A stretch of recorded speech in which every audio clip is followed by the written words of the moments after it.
Hi everybody, welcome back to my channel. If you're new here, my name is Joanna Holden and I am a fantasy author and author-tuber.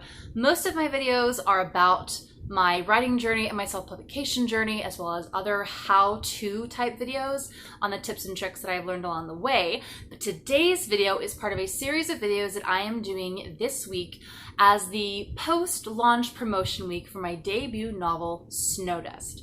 Snowdust is a middle grade fairy tale retelling of Hans Christian Andersen's classic The Snow Queen. And in today's video, I am so excited for this. I will actually be reading the first chapters from my book. And also, if you hear the fan going, it is because the fan is going because I am pregnant. And this is Texas, and even Texas springs are really, really hot. Now, if you are interested in reading the first chapters yourself, you can definitely go do that over on my website. The link is in the description box below. If you go to the My Books tab and scroll down, there is a button that says Read First Chapters, and you can read all 3 of the first chapters there on my website as they appear in the book. But in today's video, I will be reading the first chapter of Snowdust. More videos will be coming as I read more of my book, but I wanted to go ahead and start off with the first chapter, and I hope that you are ready to enjoy a little bit of time with me as I read to you. So sit back, grab some coffee or some tea, and maybe some chocolate, because what is life without chocolate? And let's open this book together. Also, if you are curious what the not for sale thing is doing on the front of my book, that is because the paperback has not released yet. Only the ebook is available. The paperback will be coming out on May 2nd. And if you're curious what this bookmark is, it's because I've been reading it with my 5-year-old daughter. She's special requested to read this during our read aloud time. So let's get started. And I dedicated this book to my daughter, Trudy. Chapter 1. The smell of sugar and cinnamon drifted from the kitchen as the fire crackled against the winter cold. Gerda stopped sewing the miniature bonnet and adjusted the honey gold braid on top of her head. By the hearth, 10-year-old Kay Jansen sat piecing together the puzzle he had gotten for Christmas. The two had often been mistaken for twins or cousins. Being the same age made it even more confusing. The firelight shone against his white blonde hair, and his shockingly blue eyes squinted as he examined the puzzle. His tongue stuck out just a little. Gerda smirked. He never knew he was doing it. Laughter carried from the enormous oak table as the 2 sets of parents began another hand of cards. Kay's mother gave her husband a playful smack on the shoulder. He must have made another pun-laden joke. Gerda's mother was bent over and her father's eyes were watery. It must have been a good one. Gerda's gaze wandered to the portraits above the mantelpiece. One was of her grandfather, Herr Bram de Vries, the famous Dutch carpenter. The other was of his sweet wife, Lotte. Gerda couldn't remember them, but she saw their likeness in her father's eyes as he winked at her across the room. Just in front of the fireplace, Gerda's other grandmother, Oma Eileen, sat in a rocking chair, knitting and humming.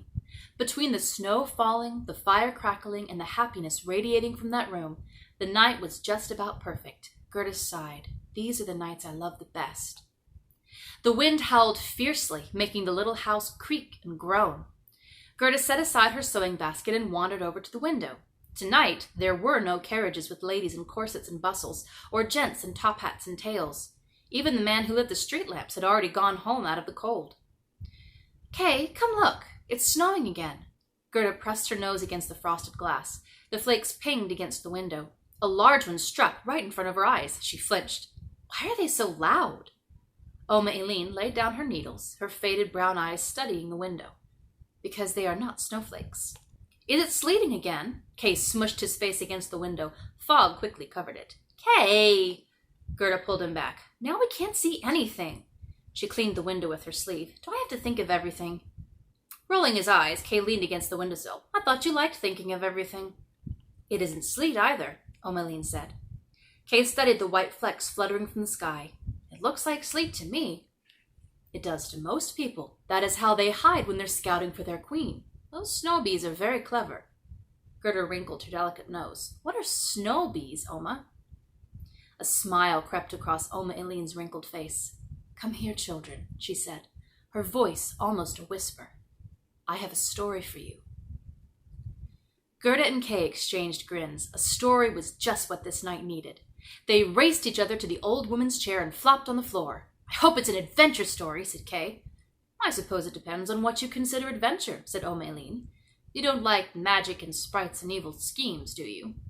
Gerda leaned forward. "It won't be a scary story, will it?" "Oh, don't be such a baby, Gerdsy." Kay bounced on his knees. "Tell us a story." Aileen gave him a look. "Please?" Nodding, Aileen continued knitting. "Once upon a time, when magic was still strong and enchantments were common, there was a young sprite named Neville. He was small and not very strong, but he was the nastiest person you might ever meet. He was known far and wide for his playfulness, which is what he called the pranks he played on everyone." "Ah," said Kay, "a prank never hurt anybody." "Well, it does when it sends someone to the doctor, and that's just the sort of prank this sprite tended to play. Neville spent all his time making fun of people and embarrassing them. You see, he wanted to feel that he was the best sprite there was, and the easiest way to do that was to make everyone else look bad. Now, one day, Neville was walking through the woods when he saw a crowd of sprites standing around this big tree laughing at something.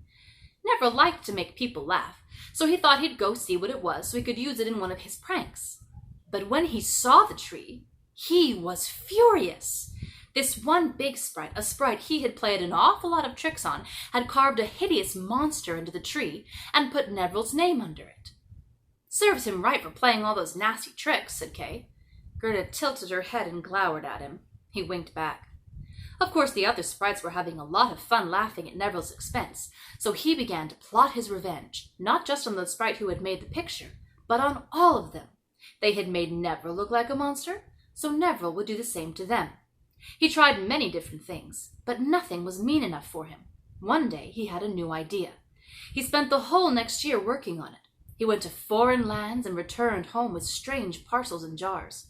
He would stay in his little underground home for days on end, only coming out to travel more. "What was he making?" asked Kay. The old woman leaned forward, a sparkle in her eyes as she let the pause hang for effect. "A mirror," she whispered. Kay scoffed. What did he think he could do with a stupid old mirror? Gerda rolled her eyes. "When one is listening to a story, one should be quiet and courteous, Kay. Can you let me ask a question?" "If you two would rather argue than hear the rest." Aileen raised an eyebrow at them. Gerda sighed. "Sorry, Kay." Nodding, her grandmother continued. "Now you must understand, this was no ordinary mirror. Neville had taken oil from the genies of the Far East and mixed it with fairy dust from the oldest forests of Europe and mermaids' tears from the ports of the Mediterranean. All are very hard to find. He had melded them into a single bar of magic and had it ground into powder in the troll forges of the Dark Mountains. Then he had stolen enchanted ice from the palace of the Snow Queen herself, and he mixed it with the powder." She paused. "They have a name for the concoction he made. They call it snow dust. A terribly powerful and mysterious substance. Neville glazed the mirror with it, never guessing he had made the most dangerous weapon in the world for the sake of a prank." "What did the snow dust do to the mirror?" Kay asked. At first, when Neville peered into the mirror, he only saw his reflection, except he looked stronger and handsomer. He wondered if perhaps he had made a mistake with it, so he set it up outside the house of one of his very few friends. The mirror took that sprite's image and twisted it up and made him look so ugly that once he saw himself, he couldn't sleep for a week. You see, the mirror took what was wicked and twisted inside of the sprite and showed it on the outside. It mimicked his flaws in the reflection. Kay nudged Gerda's shoulder. Imagine pulling that prank on the schoolmaster. Ignoring him, Gerda slid closer to her grandmother. What happened then?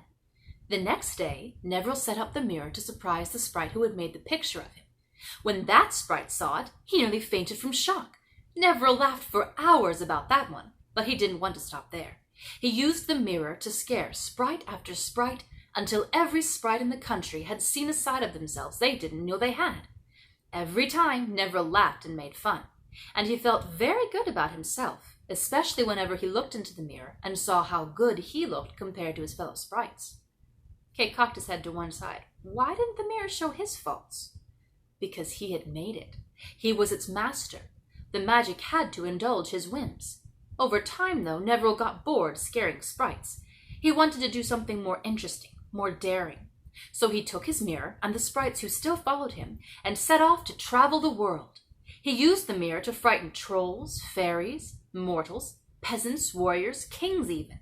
Every time he used the mirror, he felt he was stronger, cleverer, more important, even though he really wasn't. One day, he realized that he had tricked every important person in the world. He became frustrated. What good was the mirror if it couldn't bring him sport anymore? Then he looked up into the sky.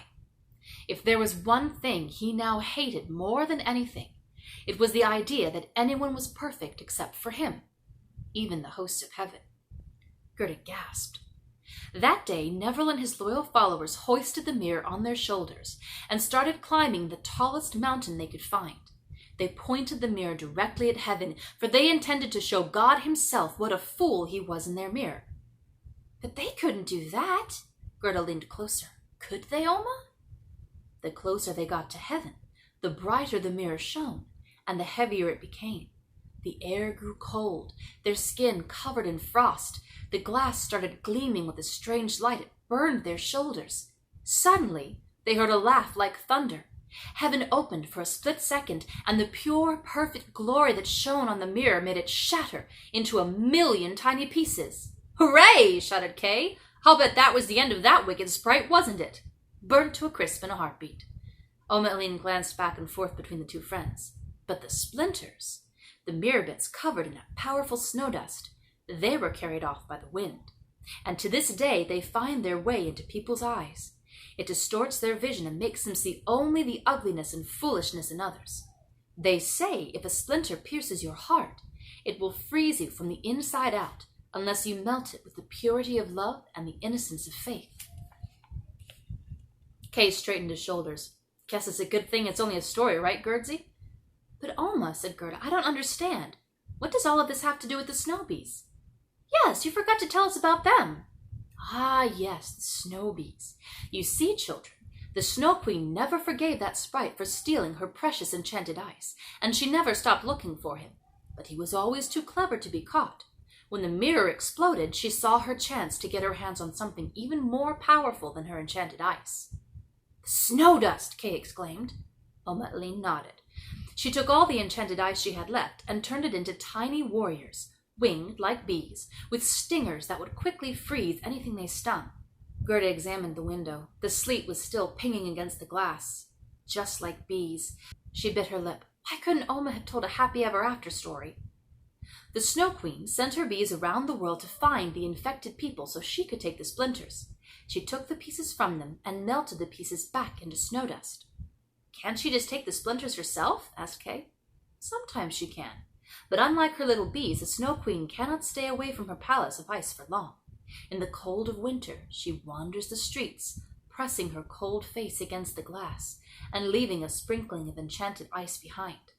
"Like early in the morning?" Kay's eyes were gleaming. "When the frost is in those pretty little patterns all over?" "Exactly." Gerda scrunched her face. "But how could she take the splinters from them?" "Some say she lures people with her sweet words and beautiful face to come back to her palace, where they give her the splinters. Others say she sneaks into houses at night and steals people while they sleep." Chills sprang up along Gerda's arms. She huddled closer to Kay. "Ha!" Kay snorted. "Let her try freezing my friends. I'd put her on the stove and see how fast she'd melt." Oma chuckled. "And that is why you are a brave Kay." Kay's mother walked up, hands on her hips. "And it's time for brave Kay to go home." Her stern air commanded the children's attention. "Time for bed, young man. Say good night to Gerda and her grandmother and let's go home." Kay's shoulders drooped. "Aw, just one more story." "I'm afraid it's time for Gerda to go to bed too," Gerda's mother called from the dining room. Kay kissed Oma cheek. As he turned to Gerda, he smirked. "We should play that story sometime." What was Kay's fascination with scary stories? Don't ask him. He'd never understand why I'm scared of it. "Are you going to come back tomorrow?" Gerda asked. "Of course I will," said Kay. "After school," his mother added. He smiled sweetly at her. "Yes, mother." "Good night," Gerda said. Kay wrapped his arms around Gerda and squeezed her until she couldn't breathe. "Night, Gerdsy. See you tomorrow." Letting go, he opened the front door for his parents and leaped over the steps with a holler. Gerda shook her head with a smile. What would I do without Kay? She kissed Oma cheek. As she pulled back, her brow was wrinkled. "It isn't true, is it? About the Snow Queen and the mirror and the bees?" Oma chuckled. "You have nothing to worry about. Those splinters could never distort someone as sweet and innocent as you." But magic isn't real, right? At least, not real magic, not like the kind in the story. Well, there's a little enchantment left, like how I taught you to speak Blackbird. Most people would call that magic. As for real magic, it's not to be found in most places, not in this age of printing presses and locomotives. But there are places in this world where real magic still lingers as strong as ever. Up north, beyond the river, she winked. There's no telling what you might find in those parts. That wasn't the answer Gerda wanted, but it would have to do. With a quick hug, Gerda hurried up the stairs and began her race against the cold. She tossed her day clothes on the floor, pulled on her nightgown, and clambered into bed. She had the covers up to her neck before the chill had time to give her goosebumps. As she snuggled under the quilt, an ache crept into her heart. This was the part of every day she hated, when the door closed and she was left completely alone.